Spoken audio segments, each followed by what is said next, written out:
আপনাদের আজকে দেখাবো 2 রকম ভর্তা রেসিপি করে। এটা হচ্ছে মুগ ডাল আর মসুর ডাল মিক্সড করা। এটা হচ্ছে আমার গাছের ঢেঁড়স। এই দুইটা আজকে ভর্তা বানাবো। আর ডালটা একটু ভিজিয়ে রাখবো কতক্ষণ, তো তাড়াতাড়ি সিদ্ধ হয়ে যাবে। ডালটা পানি দিয়ে একটু ভিজতে দিলাম, এটা একটু কতক্ষণ ভিজিয়ে রাখবো। ভিজিয়ে রাখে তারপর ধুয়ে নেব। ঢেঁড়সটা ভালোভাবে ধুয়ে আমি সিদ্ধ করতে দিচ্ছি। ঢেঁড়সটা সিদ্ধ করে নেব।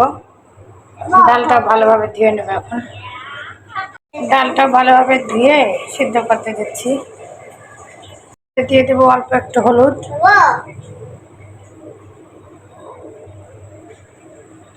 হলুদটা দিলে একটু ডাল ভর্তার কালারটা ভালো হবে। আর কয়েক টুকরা রসুন। ঢেঁড়সটা আমার সিদ্ধ হয়ে গেছে। এদিকে ডালটা এখনো হয়নি, আর একটু হবে। সিদ্ধ হলে পরে ভর্তায় চলে যাবে। কিছু শুকনো মরিচ আর কাঁচামরিচ ভেজে নিচ্ছি। তারপরে ডাল ভর্তার জন্য একটু পেঁয়াজ ভাজবো।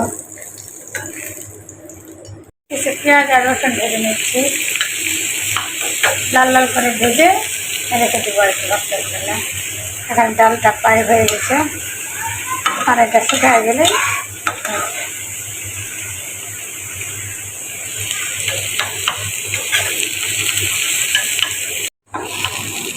পেঁয়াজটা হয়ে গেছে।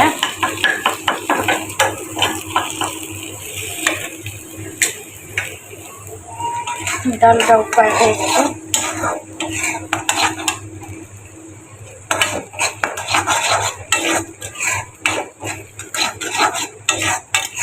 এটা একটু শুকায় গেলে নামাই। এখন আমি ঢেঁড়সটা ভর্তা করে নেবো। ডালটা একটু ঠান্ডা হোক, এবার যাকে ঢেঁড়সটা ভর্তা করে নিই। ঢেঁড়স ভর্তার জন্য দিব কয়েকটা কাঁচামরিচ, তাহলে ভর্তাটা সবুজ সবুজ হবে। যে যেমন ঝাল খান সে অনুযায়ী দিবেন। কিছু পেঁয়াজ,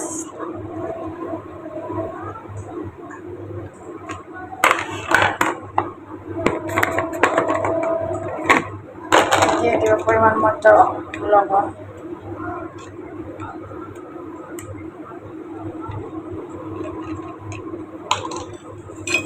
দিয়ে ভালো করে আগে মরিচটা মাখায় নেব।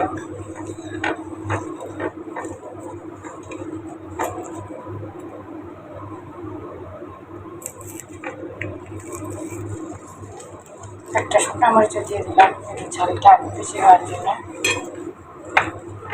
কাঁচা মরিচটা বেশি দিবেন, তাহলে ভর্তাটার কালার ভালো আসবে।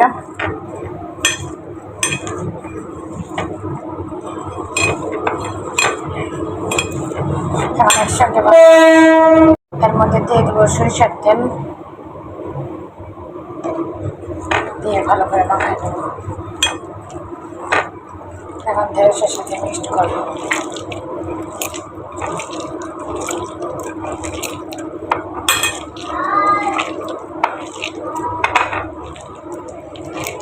ঢেঁড়স ভর্তাটা পিছলা পিছলা হয় একটু।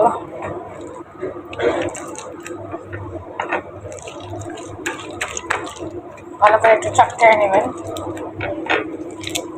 এটা আমার গাছের ঢেঁড়স, কোনো ভিটামিন আর কি।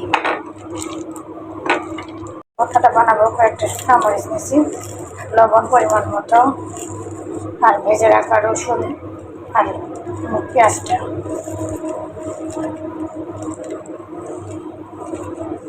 ভালোভাবে মরিচটা মাখায় পেঁয়াজের সঙ্গে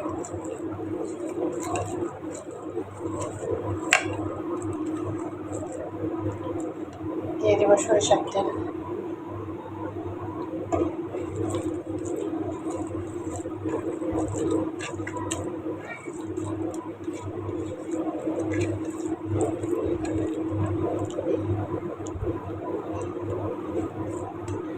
ভর্তাটা কমপ্লিট। কেউ চাইলে ধনেপাতা অ্যাড করতে পারেন। আমার বাসায় ঠিক মতো ধনেপাতা কেউ খায় না, এই জন্য আমি দিইনি। এর সাথে গরম ভাত ভালোই টেস্ট লাগে। এই হচ্ছে আমার 2 রকম ভর্তা রেসিপি। আপনাদের যদি ভালো লাগে অবশ্যই পেজটা সাবস্ক্রাইব করবেন। Thank you.